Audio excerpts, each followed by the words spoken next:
देखिए latest episodes बिल्कुल ad free. इधर गीत मेहरा हाउस में पैर रख ली और उधर हम ताना मेहरा हाउस से बाहर पैर कर ली।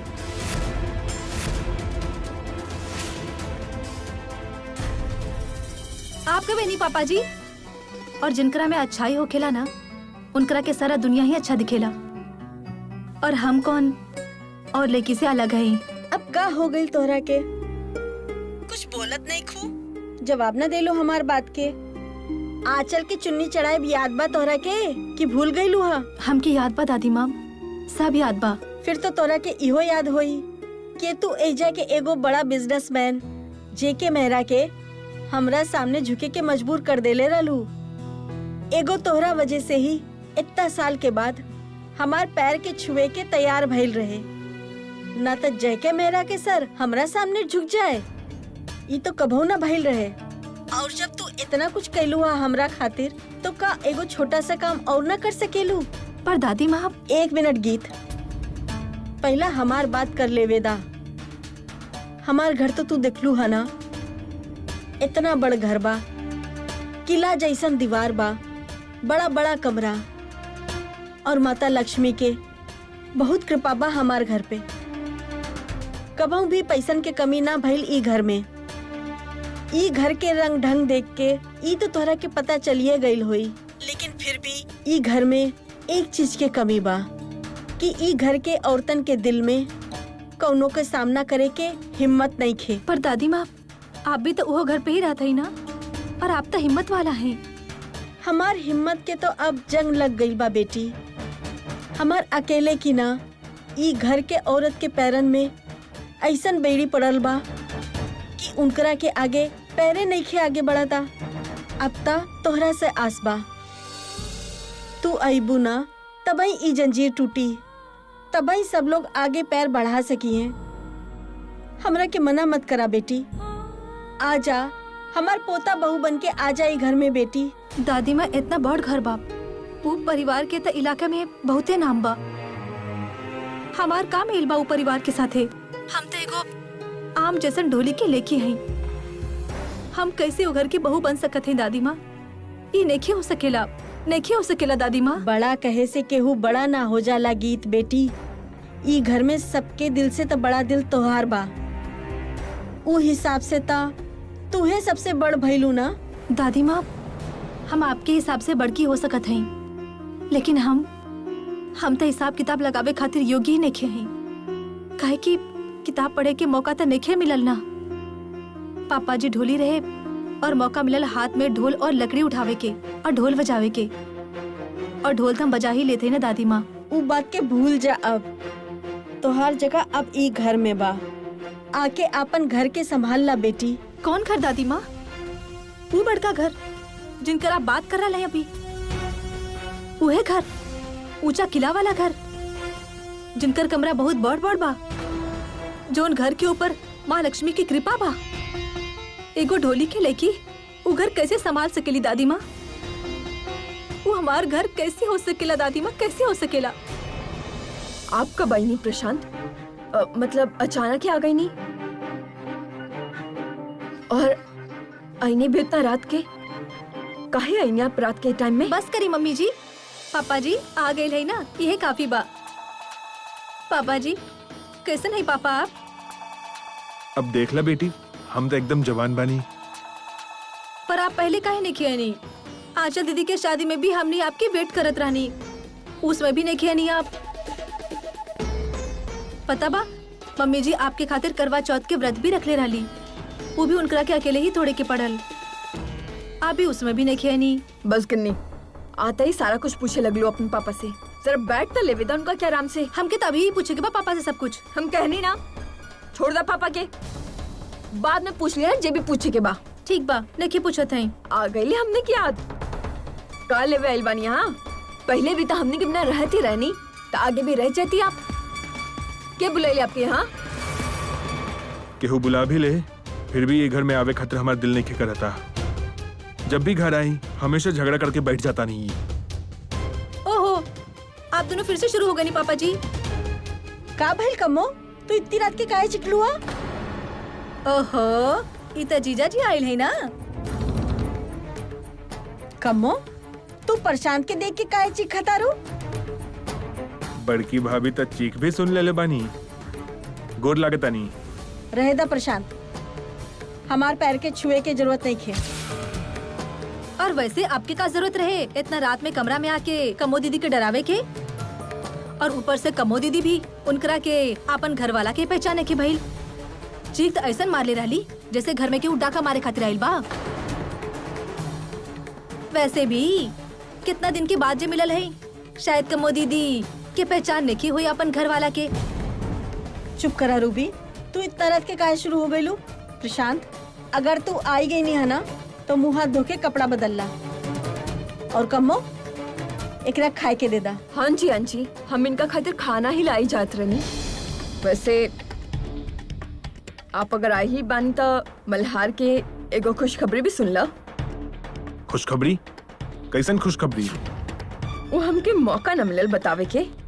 मल्हार के शादी हो गई बा। मल्हार के बिया हो गई? कब? कहाँ कैसे भाई, ई मत पूछिए आप, बस हो गई शादी। तो हर ई बात हमार पल्ले नहीं खे पड़ता गीत बेटी। हम तो कल ई मेरा हाउस के सजा देवब। और अगर हमरा के केहू पूछलस तो हम इहे कहब ना कि हम अपन पोता बहू के गृह प्रवेश के तैयारी करत आनी। अरे कल ही दादी माँ। हाँ, कल है। बहुत इंतजार कर लेनी हम अब मल्हार के बहू के, अपन पोता बहू के। पर वहाँ पे हमके के मानेला आपकी बहू के? ई सब छोड़ा, जे ई हमार पोता बहू बनावे के चाहतानी ना, उ सिमोन के बच्ची तो हमरा के बिल्कुल अच्छी ना लागेली। ओकरा के तुम कबो भी अपन मल्हार के मेहरारू ना बने दे। अपन पोते के जिंदगी थोड़े ना खराब करे के बा हमरा के। उ जो तो हर सास के कदम कदम पे बेइज्जती करत रहेली, उ अकेली। उ बेचारी के तो जियाबे मुश्किल कर देला था उ सिमोन के बच्ची। बड़की मैडम के साथ भी पंगा लेवे के शुरू कर देली उ लड़की। लेकिन हमरा तो केहू बतैलस नहीं है कि कब हो गई बिया होकर। बस हो गई ढोली की लेकी के साथ। हाँ जी पापा जी, मल्हार ब्रो के पत्नी ढोल बजावेली।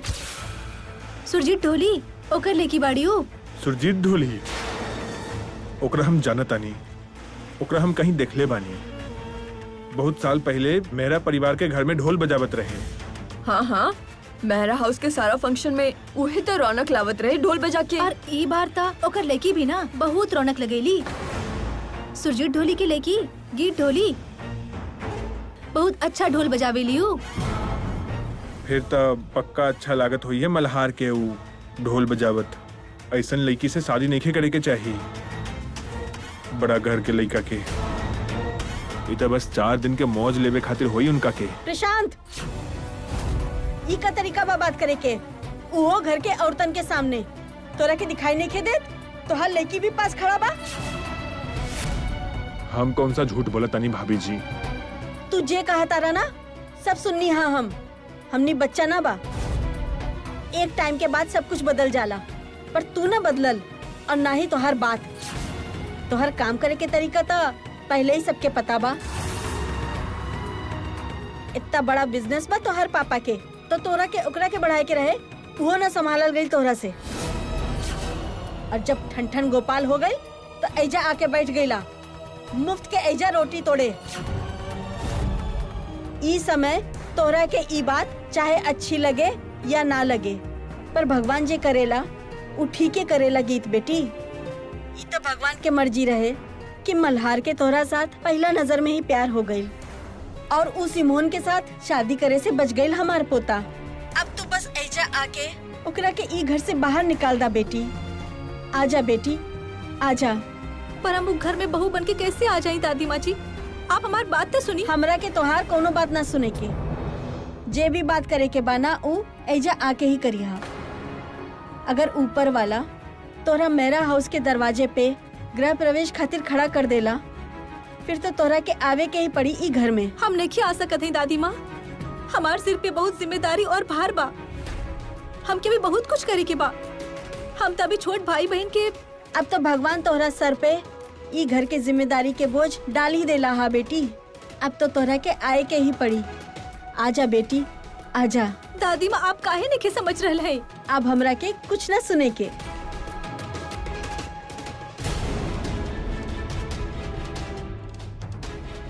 हे भगवान, अभी हम का करें? कैसन परीक्षा ले रहे हैं आप हमरा से? ई बात के ख्याल रखा, जी घर के नमक खावता ना, वो घर के बहू के खातिर उल्टा सीधा बात ना करे के चाहिए। कवन बहू की बात करत बानी बड़ी भाभी जी? ये घर के कोनो बहू न बनले बाड़ी अभी। वो गीत ढोली की बात करत बानी ना, तो एक बात सुन ली, ओकरा के घर के बहू केहू न मानेला। और ये बात ना आप लिखवा के मोहर लगवा ली। वो गीत ना ये घर के बहू नहीं बने वाला बाड़ी। बहू तो ई घर की बन गई बारूबी, जब हमार बेटा मल्हार ओकर मांग में सिंदूर भर देला हा। और मांग में सिंदूर भरे के मतलब तो ई घर के औरतें अच्छा से जाने नी। बस ई परेशानते भूल गई बा। कम्मो जरा याद करा दा एकरा के।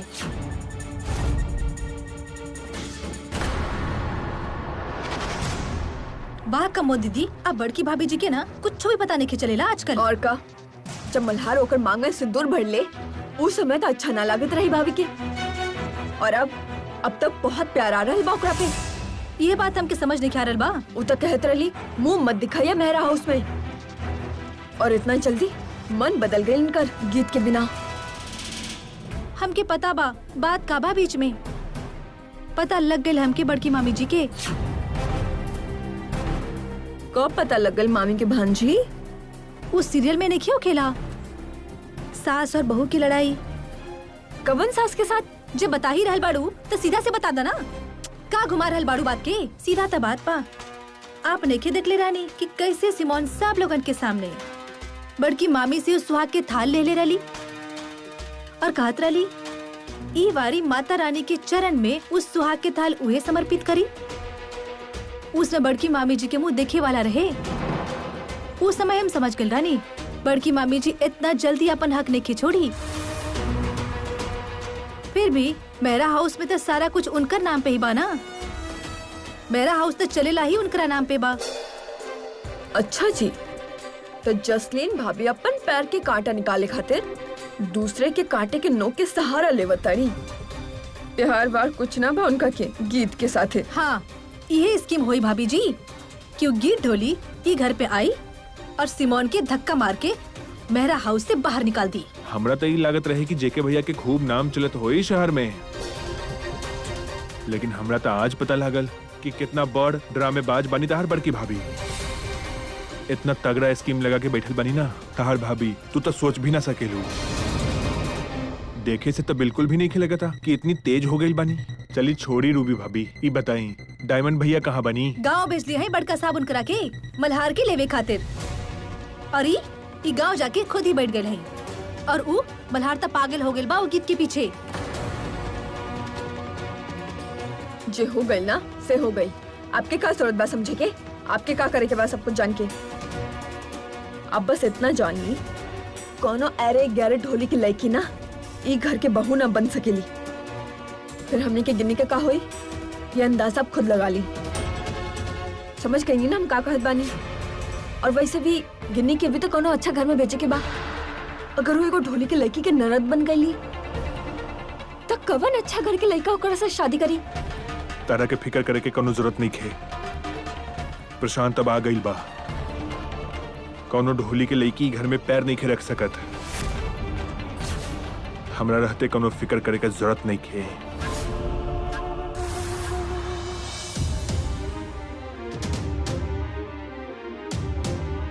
ना दादी माँ ना, भगवान हमरा ऊपर इतना मेहरबान नहीं हो सकेला। जैसन आप सोच रहा है वैसन कबो नहीं हो सकेला। हमार किस्मत में इतना सुख चैन नहीं लिखल बा। हमनी गरीब की किस्मत में था दो समय के रोटी के खातिर तड़प तड़प के दिन काटे के लिखल बा। हम नहीं जा सके नहीं वो घर में, वहाँ पे रहे वाला लोगन की खुशी नहीं भंग कर सकत है। और वैसे भी हमार का फायदा हुई वो घर में जैसे, जब उहे बंदा खुश नहीं भइल जे हमके इतना प्यार करेला।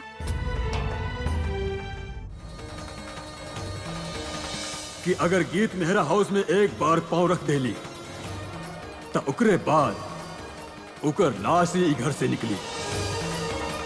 कहे कि उकर हम जीते जी ई घर से बाहर ना जाए दे, और उकर मौत के जिम्मेदार भी तू लोग हुई बा, हम ना।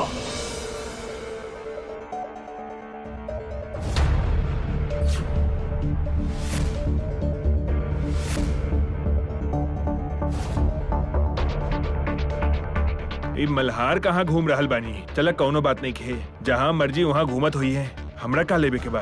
कृपा तो भगवान हमरा पे कैले बानी।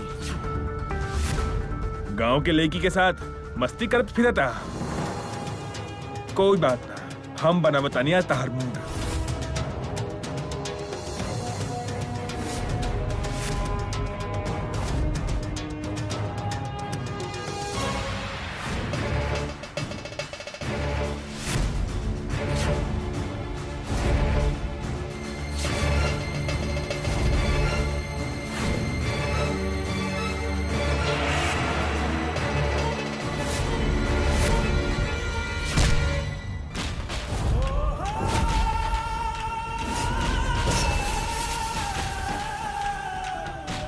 कोई बात ना भाई, आज पता लगी तारा के कौन तरीका से बीती तारा साथ।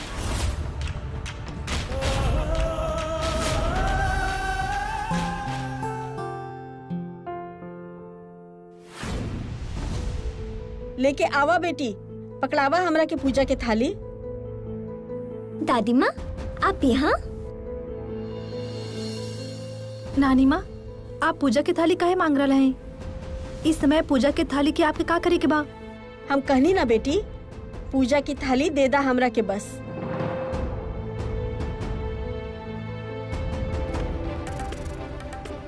ली, आप ये के मना कर सकेला? ई ली पूजा के थाली। आप तो बता दी का करे के बा आपके एकरा साथे? हमरा के कौन सा मंत्र पड़े के बा बेटी? केहू ना केहू के तो ई पूजा की थाली सजावे के ही बा। आज हम सजा देवा तनी। आज आपके कहाँ से शौक चढ़ गई पूजा की थाली सजावे की मम्मी जी? आज से पहले तो आप कबो भी पूजा की थाली अपन हाथ से नहीं सजेनी। आज से पहले कबो भी ऐसा मौका आयल भी तो ना बारूबी। मौका? आप कौन सा मौका की बात कर रहे हैं मम्मी जी? इतना भी ना समझेलू। जब हमार पोता बहू के लेके ई मेरा हाउस में आई, तब ओकर गृह प्रवेश के सगुन तो करे के ही पड़ी ना हमरा के। छोटकी मामी, देख रहे हैं आप कितना बड़ प्लानिंग कर रहे हैं नानी जी। तो चुप करा, अगला के स्कीम तो सुना था मम्मी जी के। चला चला, तू लोग करा सारा अपन अपन काम, और पूजा की थाली हम खुद ही सजा ले।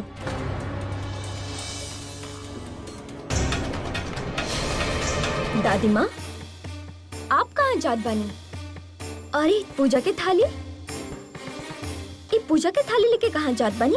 हाँ, हम तो ई थाली सजाए खातिर लेके जाता नहीं। सुनने हम बहुत शौक चढ़ल बना आपके मेहरा हाउस में केहू के गृह प्रवेश के बात करे के। प्लीज अब ये मत कहिया क्यों ढोली के लड़की गीत के मेहरा हाउस में गृह प्रवेश के तैयारी करत बानी आप। ले, हमरा के कौन सा केहू से चोरी करे के बा कुछ? ई इच्छा तो हमार बाही ना, और इच्छा भी गीत के गृह प्रवेश के बा। ई घर के बहू के स्वागत के खातिर तो ई थाली सजावता नहीं। ये पूजा के थाली से केहू के स्वागत ना हो सकी। और आप ओ गीत के घर आवे के कोनो खुशी ना मनाई। तू तो ऐसे कहा तारू बेटी, जैसे हम ओकर स्वागत तोहरा से पूछ के करब। ना करी हमसे पूछ के, हम भी देखा था नहीं कि आप कैसे करब ओकर गृह प्रवेश। पापा, पापा, हेने आवा पापा। का बात बतानियो? काहे मेरा हाउस के सिर पे उठा ले बारू?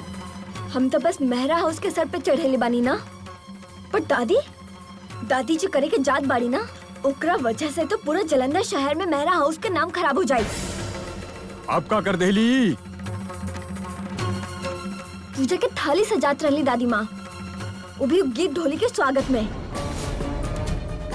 ओकर गृह प्रवेश के बहुत शौक चढ़ल बन का के। लेकिन शकुंतला मेहरा जी, आप तो हमारे को वो बात ही ना सुने नहीं।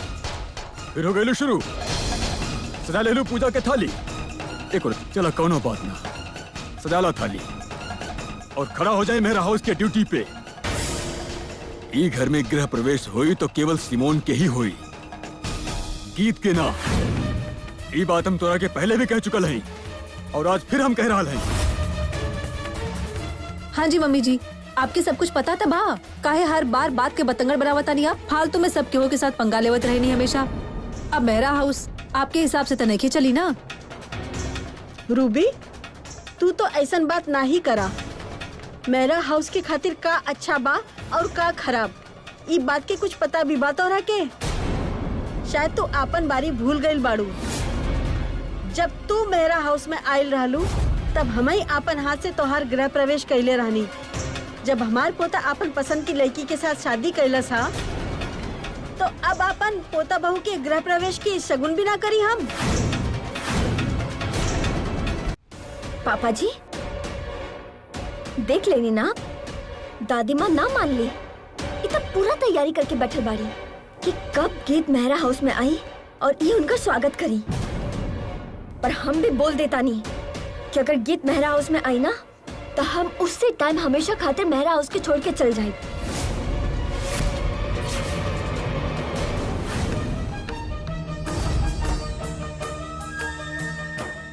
जसलीन, तू ई घर के बड़ी बहू बाड़ू। ई ला पकड़ा पूजा के थाली।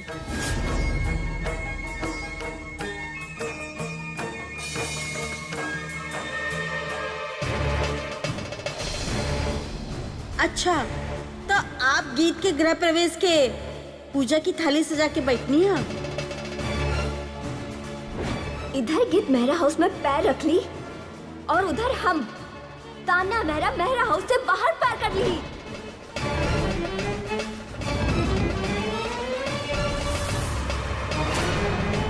का भइल बेटी, तू थाली का है ना पकड़ा तारू। हम पूजा के थाली सजा के खड़ा बानी, पकड़ ला अब।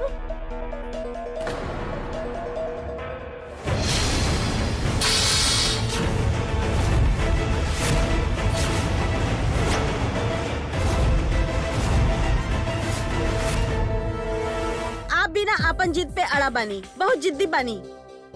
कसम से क्यों के इतना भी जिद्दी ना होए के चाहत रहे। अब कब तक अपन ऐसा मुंह फुला के बैठे रही हैं? देखा, लड़का अपन गीत के बहुत प्यार करेला।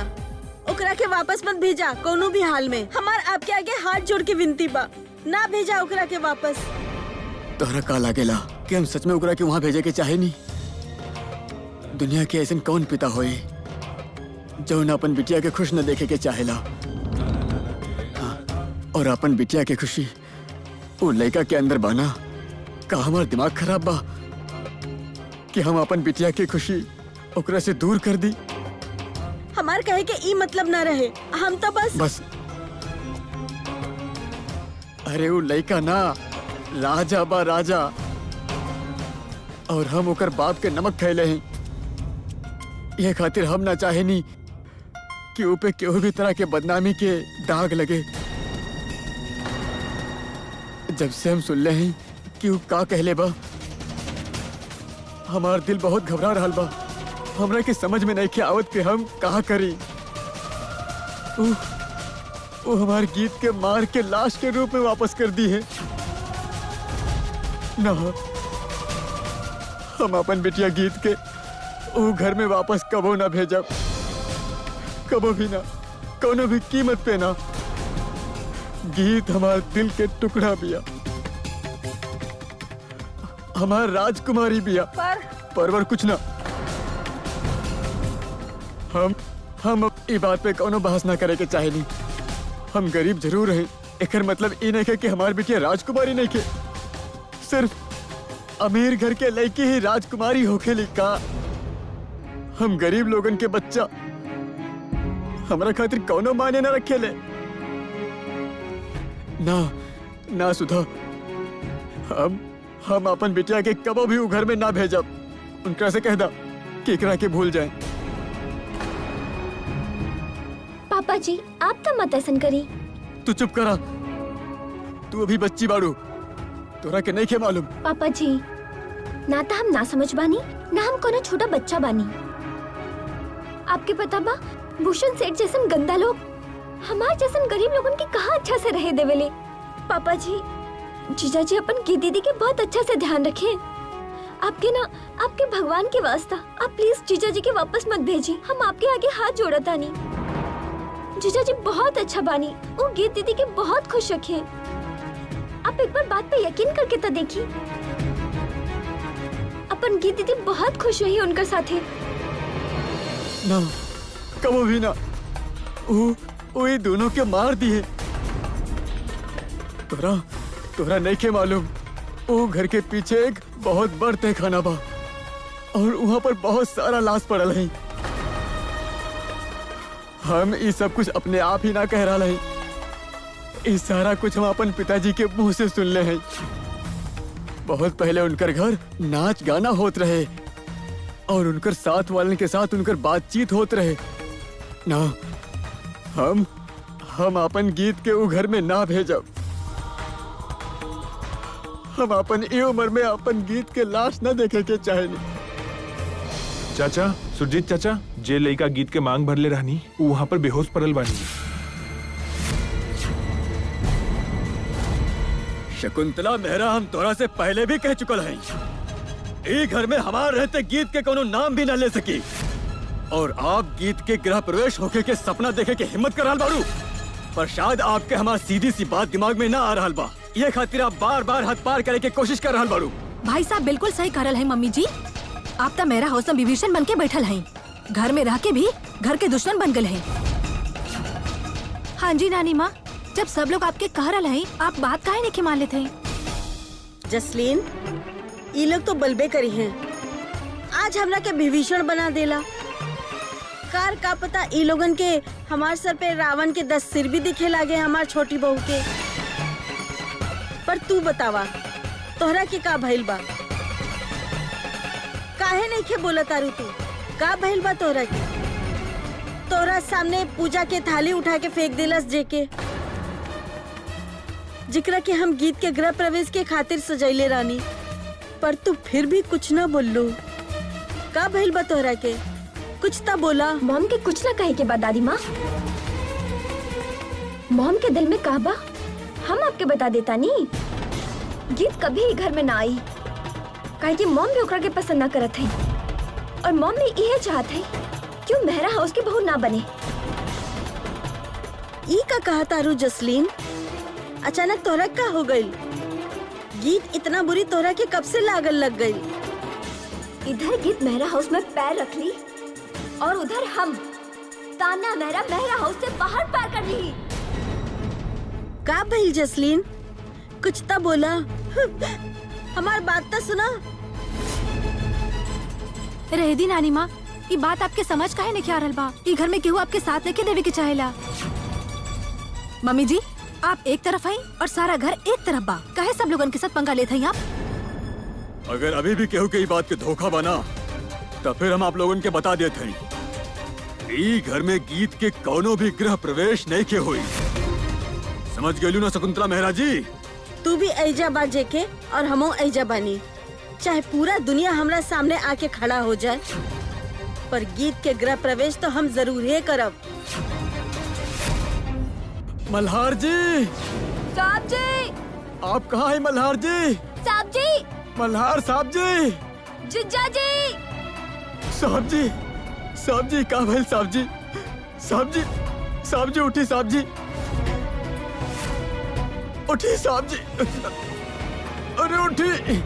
शकुंतला मेहरा, आपके इतना हिम्मत, आप हमार फैसला के चैलेंज कर रहल बाड़ू? हाँ जेके हाँ, बा हमारे इतना हिम्मत।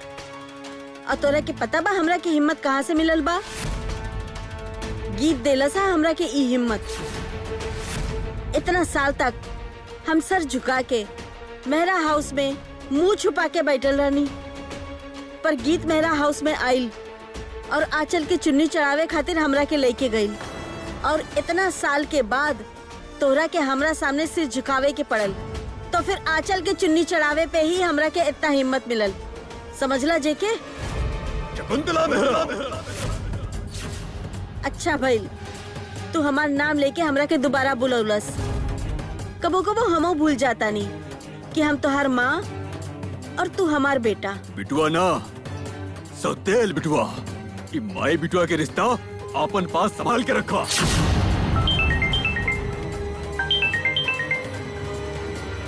हेलो, के बोल रहल बा? हम गीत बात कर रहे हैं। गीत? तुहार इतना हिम्मत, तू हमके फोन कर रहल बाड़ू? तोहरा तो बहुत हिम्मत आ गेल बा। बहुत झांसी की रानी बनत फिरेली ना तू। का पता हम बन गल होई, का पता हमरा में हिम्मत आ गल होई, लेकिन आपकी अकल नहीं आई बोले के। अपन जुबान संभाल लेके। तू कहे के का चाहेलू? हम बिल्कुल सही बात कर रहे हैं। आपकी अभी तक बोले की अकल नहीं आइल बा। आपके पता बा, हम सुनले हैं कि जंगल में उहो जानवर रहेले जे अपन बच्चा के मार के खा लेवेले, पर हम ऐसा भी कोनो भी चीज इंसानी समाज में नहीं देखले हैं। गोल गोल बात ना करा, सीधी तरह बात करा। हमनी गांव में रहत हई और हमनी के साथ भी बहुत सारा गांव बा जहाँ पर गरीब लोग रहेले, पर हम आज तक केहू कभी ऐसा कुछ करे नहीं देखले हैं। अपन बच्चा लोगन के साथ ना सुनले हैं। तू केकर बात कर रहल बाड़ू? हमरा के कुछ समझ में नहीं क्या आवत। आपके बेटा मल्हार साहब। कहा? तुहार कहे के मतलब बा हम खुद मल्हार के कुर्बानी देले हैं? हाँ बिल्कुल, आप अपन बेटा के कुर्बानी देले हैं। ये महान काम आप खुद से ही कैले हैं। और जौन बदमाश रखले हैं ने पैसा के दम पे, वो में से एगो मल्हार साहब के मारले हैं। का कह रहल बाड़ू तू? मल्हार के मरले हैं? हाँ, वो लोग मल्हार साहब जी के मारले हैं।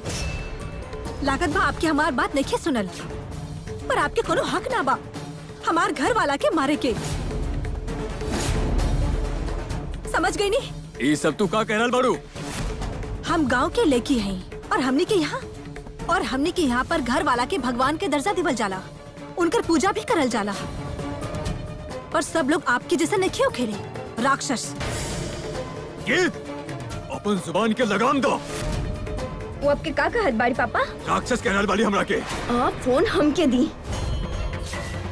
तू जिंदा ना बचबो गीत, तो क्या अंदाजा ना बा हमनी के ताकत की, कि हमनी की पहुंच कहाँ तक बा। हमार एक इशारा पे ना तो कि वो दुनिया से गायब कर दी है। समझ लो तू। ई धमकी आप केहू और के दी तानिया जी? जे के मेरा केहू के धमकी न देवेले। तू जानत का बाड़ू हमने के बारे में? तू बाड़ू के चीज का बाड़ू तू? सिर्फ एगो ढोली के लड़की बाड़ू तू, समझ लो। झोली फैला के पैसा मांगत बाड़ू तू, भिखारी के बेटी कहीं के। हम देख रहे बानी, बिल्कुल अपन पापा जैसा, बिल्कुल। पर अभी भी समय बा, सुधर जाए आप। जे ना सुधरनी तो आवे वाला जिंदगी में बहुत ज्यादा तकलीफ हुई। और साथ ही हम आ रहल बानी मेरा घर में हम, और वहाँ पे सबके सुधारब। और जे के मेरा के ई बतावे के कि औरत के इज्जत कैसन करल जाला। तो हर जैसन ना हमनी के घर के बाहर रोज भीख मांगे ले। यही कुछ सिखेले है ना आपके पापा जी। वो तो पहले ही दादी जी की इज्जत नहीं करेले, और बड़ लोगन के तो बिल्कुल शर्म नहीं करेले। और बड़की मालकिन उनकर भी उहे हाल कैले हैं। लेकिन अब और ना। एक बार आपके बेटा के ठीक हो जाए दी, हम आ रहल बानी आप सब लोगन के सीधा करें।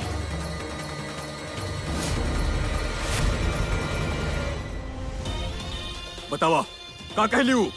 बोल तो सही, का कहलियू? मम्मी! तानिया, बतावा ता का कहलियू ढोल बजावे वाली? तू बहुत कठोर बाना, अपन माँ के जैसन बिल्कुल ना बा, जे तोहार सारा गलतियां माफ कर देवत रहल। और तोहार घरवाली जे बिचारी चुपचाप सब कुछ सहत रहेली है ना। ता अब आवा तारी तोहार बहू रानी तोहरा के सुधारे के खातिर।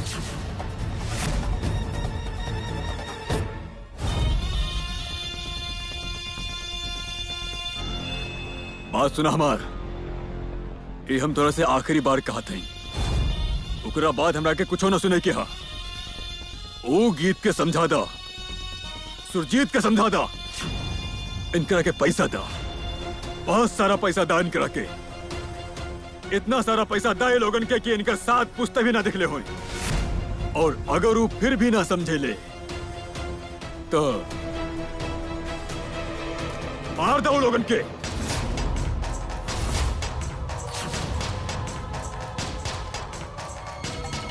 भाई साहब, हाँ बतावा कौन बात बा? मारे की जरूरी बा।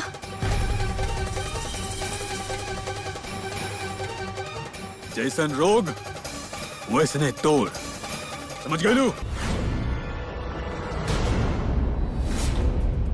प्रशांत जी, आपका बहनी जब आपके दर्शन भइल उहे समय हो गई हमारे एंट्री। गोड़ लागत नहीं। बस बस ऐसे ठीक बा। ठीक था अब भईनी भैया। भैया कोनो परेशानी, कोनो समस्या? समस्या ना ना, अगर कोनो बात से परेशान बानी आप तो हमरा के बताई। अगर आपन परेशानी बताई बा तभी तो हल करब। यहाँ हम ककरा खातिर आयल बानी?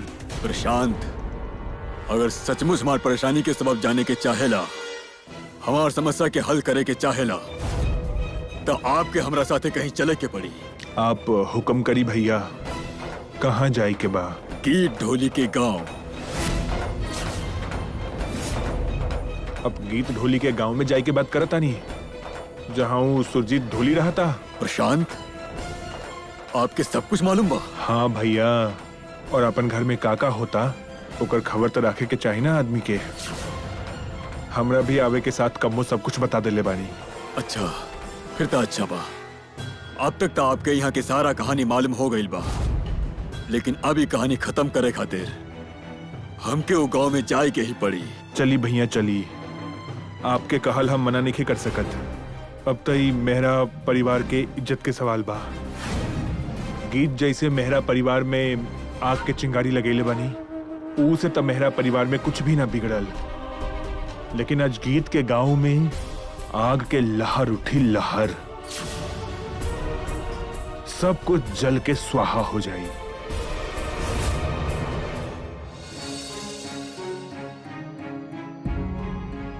का हाल बा मल्हार बेटा के? डॉक्टर के पास लेके गए रहनी एकरा के, वो 2 टीका लगा के वापस भेज देनी।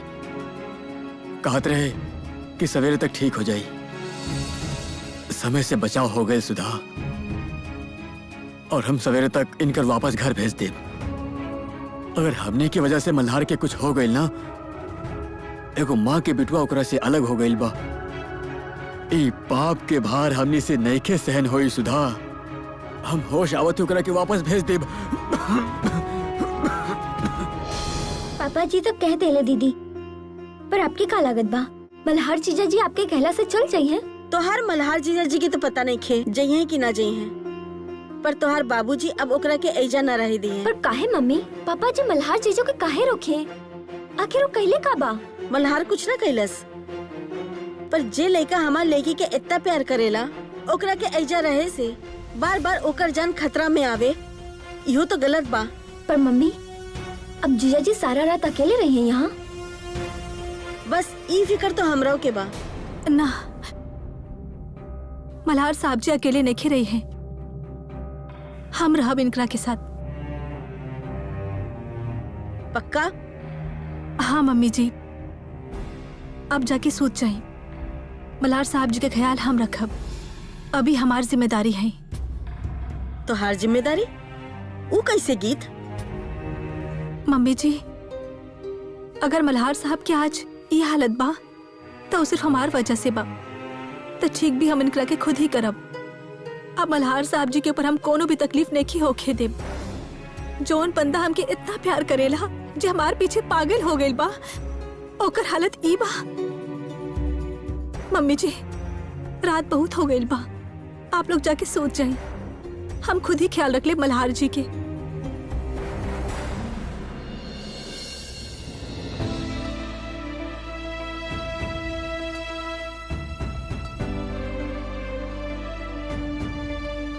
एगो बात बताई दी। हाँ पूछा। क्या आप सच में चाहता नहीं कि मल्हार जीजा जी ना जाए?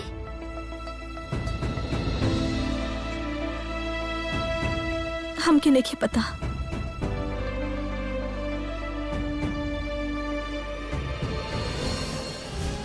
हमरा के हर जगह बस तू ही तू दिखाई दे एंड हमरा के बहुत अच्छा लगा। I really like it. एक और बात, तारा के मिलने से पहले I never believe in love. हमरा कभी यकीन ही नहीं, बट ट्रस्ट मी मिस जी, आफ्टर आई मेट हमरा के प्यार पर भरोसा हो गया। मल्हार साहब जी के साथ हम अच्छा नहीं कहनी, हमके ही कुछ करे के पड़ी।